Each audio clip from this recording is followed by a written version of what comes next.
Assalamualaikum warahmatullahi wabarakatuh. Halo semuanya, perkenalkan saya Hamina Angelina Fitri dari kelompok 6, program studi S1 Informatika Pendidikan Jarak Jauh, Fakultas Informatika Universitas Telkom. Nah, bersama saya ada rekan saya, Kak Iza Zahra. Nah, kami akan mempresentasikan kegiatan pengabdian kepada masyarakat berjudulkan Sosialisasi Keamanan Digital dan Etika Penggunaan Media Sosial bagi siswa SMP dan juga SMK. Nah, pada sesi ini saya akan memaparkan latar belakang, tujuan, solusi, dan metode pelaksanaan kegiatan. Kemudian, rekan saya akan menyampaikan hasil evaluasi dan umpan balik yang kami terima. Mari kita mulai dengan latar belakang kegiatan ini.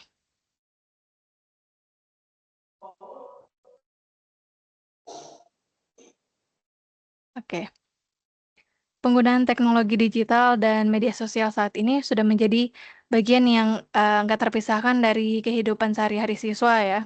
Nah, tapi dari pengamatan dan juga komunikasi kami dengan pihak sekolah, pihak mitra kami, dan juga kami menemukan bahwa banyak sekali siswa yang belum memahami praktik keamanan dasar seperti pengaturan privasi akun, cara mengenali phishing, penggunaan two-factor authentication, serta etika yang seharusnya mereka terapkan saat berinteraksi di sosial media gitu, di dunia maya.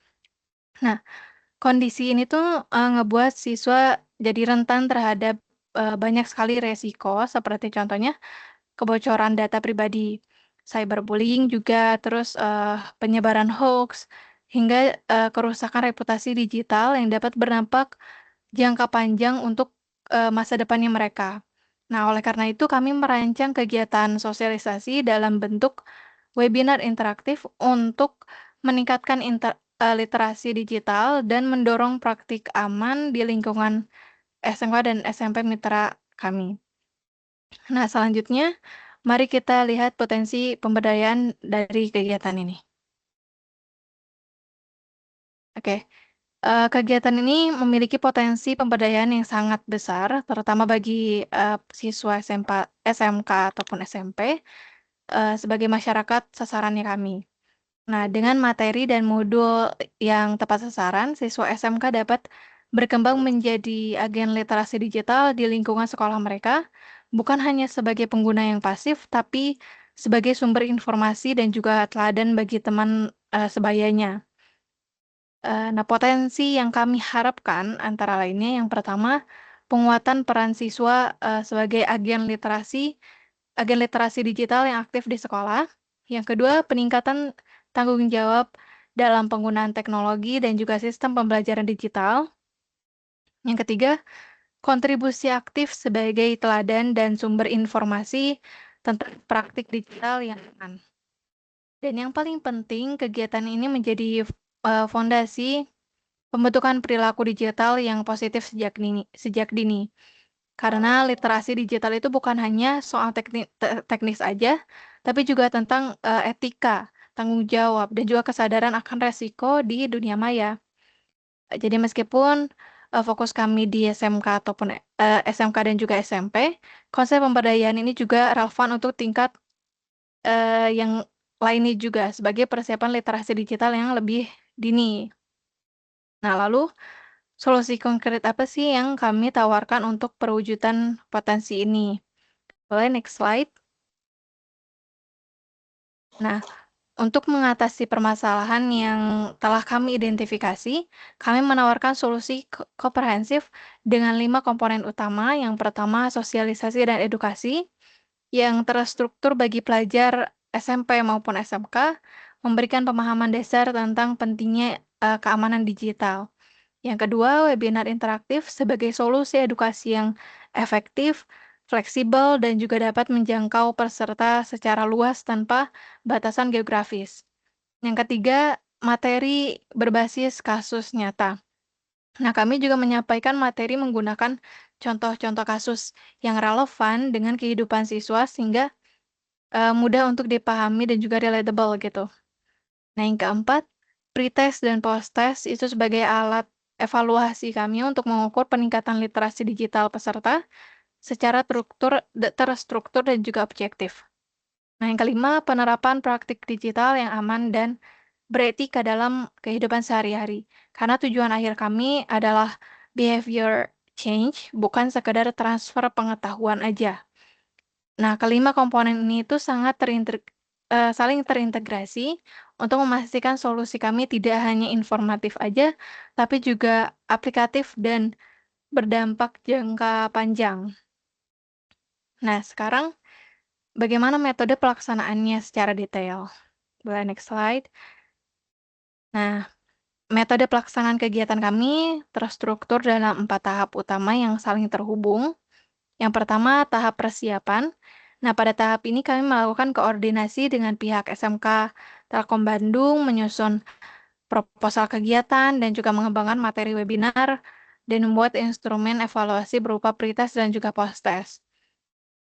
Yang kedua, tahap pelaksanaan. Di tahap ini kami melaksanakan webinar interaktif dengan 2 sesi utama. Sesi yang pertama itu membahas keamanan digital, seperti password kuat, two-factor authentication, dan cara mengenali phishing. Lalu sesi kedua itu membahas etika bermedia sosial, cara verifikasi informasi, dan juga studi kasus nyatanya.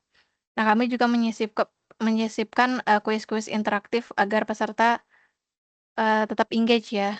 Meskipun tidak banyak, tapi kami harapkan peserta bisa memahami lebih mudah materinya gitu.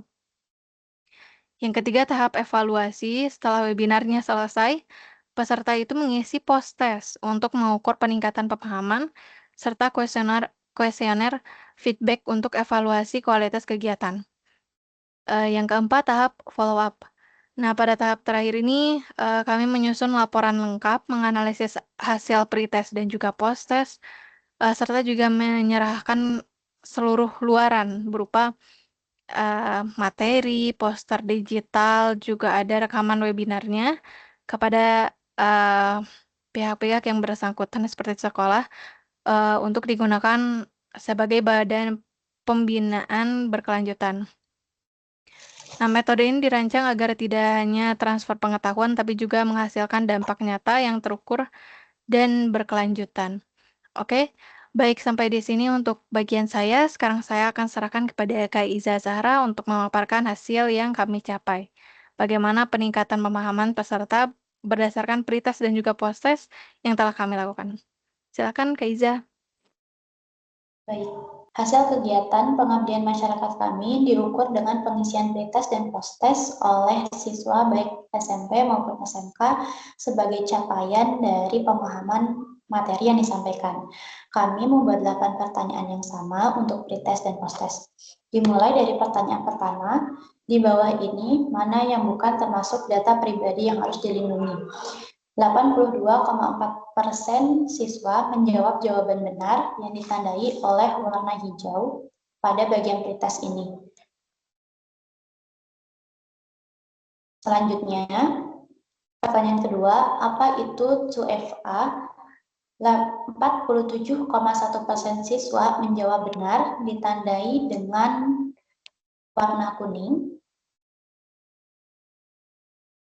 Lanjut ke pertanyaan ketiga, setelah input password dan masukkan nomor HP atau email, langkah selanjutnya dalam 2FA adalah 70,6% siswa menjawab benar ditandai dengan warna hijau. Selanjutnya, kebiasaan aman berinternet apa saja yang bisa dilakukan untuk melindungi akun? Jawaban yang benar ditandai dengan presentasi sebanyak 52,9% untuk update software rutin dan 52,9% untuk backup data secara berkala, serta hanya memiliki satu akun untuk satu perangkat dengan presentase 35,3%. Selanjutnya, pertanyaan mengenai netiquette adalah gabungan dari kata network dan etiquette, yang berarti jawaban benar ditandai dengan warna biru, etika di dunia maya. Siswa menjawab benar dengan persentase 52,9%.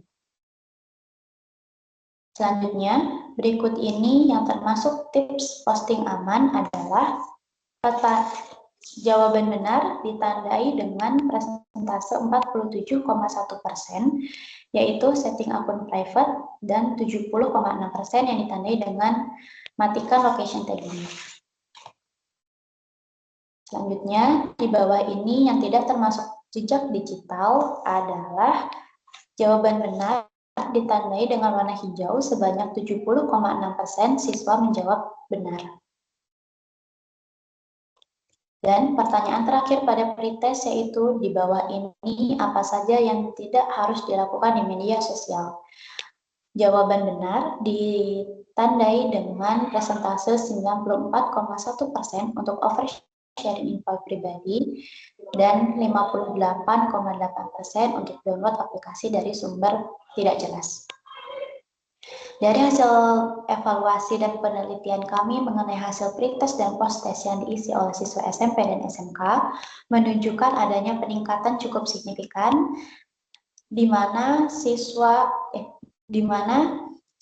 jawaban pretest dan post-test mengalami peningkatan untuk hasil yang benar. Dapat dilihat mulai dari pertanyaan pertama di bawah ini mana yang bukan termasuk data pribadi yang harus dilindungi. Jawaban benar, hampir semua siswa menjawab benar, 100%, yaitu ditandai dengan warna hijau dengan jawaban data makanan kesukaan. Selanjutnya, apa itu 2FA? Hampir semua, bahkan semua siswa menjawab benar, ditandai dengan warna kuning, 100%, berbeda dengan pretest sebelumnya yang presentasenya kurang dari 100%, yaitu lapisan keamanan tambahan password dan kode OTP. Pertanyaan ketiga pun mengalami peningkatan yang signifikan. Setelah input password dan masukkan nomor HP atau email, langkah selanjutnya dalam 2FA adalah sebanyak 75% siswa menjawab benar, namun terdapat juga 25% siswa yang menjawab salah atau tidak benar. Namun, hasil ini dibandingkan dengan pretest sebelumnya menunjukkan peningkatan yang signifikan untuk jawaban yang benar. Selanjutnya, kebiasaan aman berinternet apa saja yang bisa dilakukan untuk melindungi akun? Pada pertanyaan ini pun, siswa SMP maupun SMK menjawab 100% benar untuk jawaban update software rutin dan 87,5% untuk backup data berkala. Artinya, masih ada siswa yang menjawab salah, namun dengan persentase yang kecil yaitu 12,5%.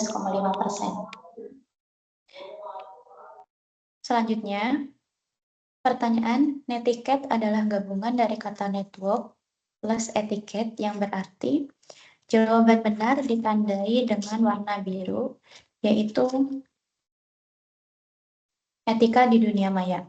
Sebanyak 50% siswa SMP maupun SMK menjawab benar, dan pada pertanyaan ini terdapat jawaban atau terdapat siswa yang menjawab salah, yaitu 12,5%, 25%, dan 12,5% untuk masing-masing jawaban lainnya.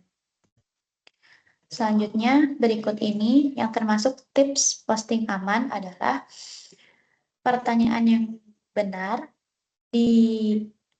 jawaban yang benar ditandai dengan 87,5% dan 75%, yang menandakan bahwa siswa sudah mengetahui tips posting aman di media sosial. Dapat kita ketahui dari hasil pretest di mana jawaban benarnya tidak sampai 80%. Dan pertanyaan terakhir di bawah ini yang tidak termasuk jejak digital adalah obrolan dengan orang tua ditandai dengan jawaban berwarna hijau, di mana 100% siswa SMP dan SMK menjawab benar pada pertanyaan ini. Dan yang terakhir, di bawah ini apa saja yang tidak harus dilakukan di media sosial. Sebanyak 94,1% siswa menjawab oversharing info pribadi dan 58,5% siswa menjawab download aplikasi dan sumber tidak jelas, yang merupakan jawaban terakhir pada post-test kali ini. Umpan balik hasil kegiatan pengabdian masyarakat, kami menyebar kuesioner melalui Google Form dengan 5 isian pertanyaan. Yang pertama, materi kegiatan sesuai dengan kebutuhan peserta. Sebanyak 54,5% peserta menjawab sangat setuju, 36,4% menjawab setuju, dan 9,1% menjawab netral. Selanjutnya, apakah waktu pelaksanaan kegiatan webinar relatif sesuai dan cukup?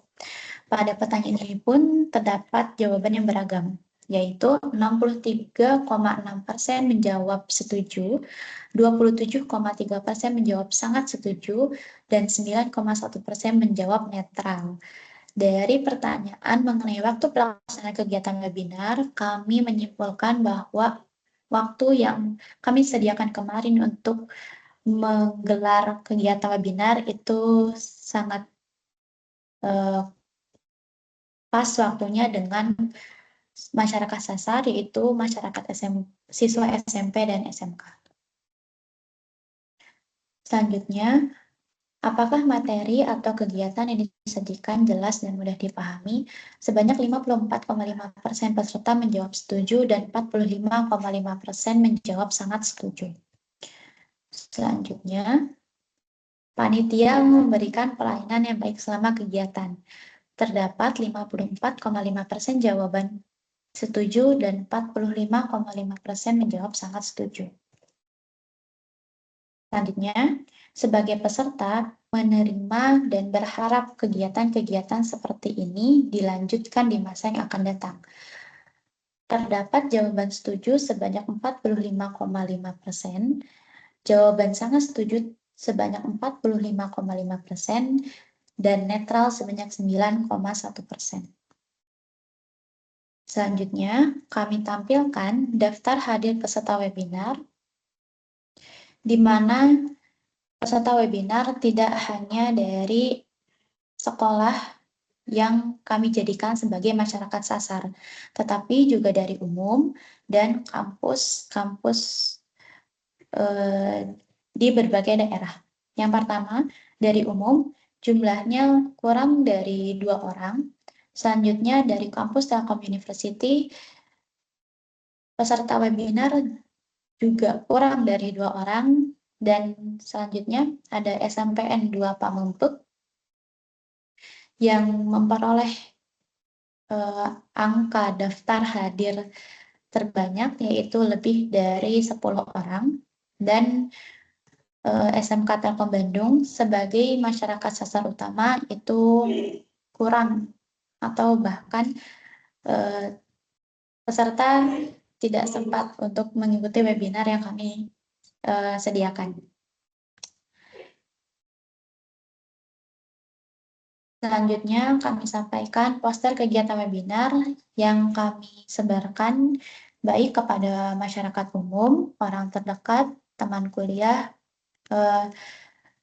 kampus-kampus dan universitas yang kami jadikan sebagai masyarakat sasar, atau kampus-kampus dan universitas orang terdekat, dan juga masyarakat sasaran utama yaitu SMK Telkom Bandung.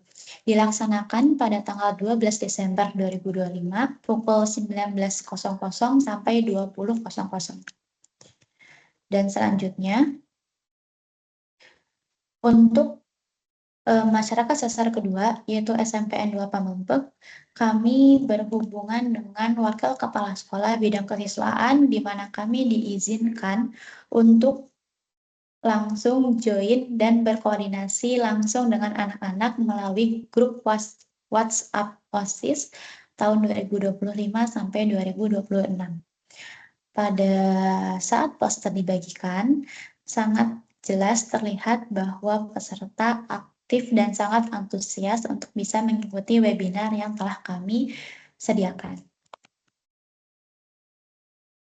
Sekian, terima kasih kami sampaikan baik kepada masyarakat sasar dosen pembimbing, dan juga tim kelompok 6, sehingga acara dan kegiatan Abdimas ini bisa berjalan dengan baik dan sesuai dengan target sasaran yang sudah kita tentukan. Maaf apabila banyak kekurangan dari mulai persiapan, pelaksanaan, evaluasi, dan presentasi pada kegiatan Abdimas kali ini. Wassalamualaikum warahmatullahi wabarakatuh.